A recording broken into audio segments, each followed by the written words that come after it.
Sabi nga natin, 3 months pa lang, marami na nagawa ang Pangulo at ang gobyerno ito. Na hindi nagawa ng mga nakaraang administrasyon. Wala ngang pag-iimbis noon. Sinungaling! Hoy, Bongbong, magkano ba yung bonus neto? Ang lakas sumimod ng puwet mo, kulang na lang sambahin ka neto. Sasampalin ko lang ng katotohanan tong alaga mo. Iisa-isahin ko sa'yo yung mga nagawa ng Duterte, pakinggan mo. Unang-una, pagpapalibing sa tatay ng amo mo.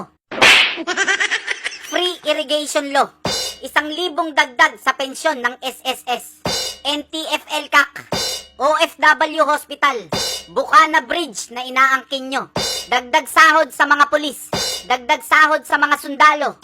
Dagdag sahod sa mga guro. Mga bagong kagamitan ng pulis. Mga bagong kagamitan ng sundalo. Mga bagong kagamitan ng Air Force. Mga bagong kagamitan ng Navy. National Academy of Sports. Clark Airport. PNR. Skyway 3. Bulacan Airport. Rehabilitation sa Nueva Ecija. Mga gamot during pandemic. 10 years passport. 10 years license. 10 years Siemens book. Niligtas yung OFW sa Kuwait. Tinanggal yung laglag bala sa NAIA. 563 na adik sumuko. Bawal inuman sa daan. Curfew ng mga kabataan. Pinalinis yung Boracay. Pinalinis yung Manila Bay, ginawang Dolomite Beach. Nagpagawa ng ospital sa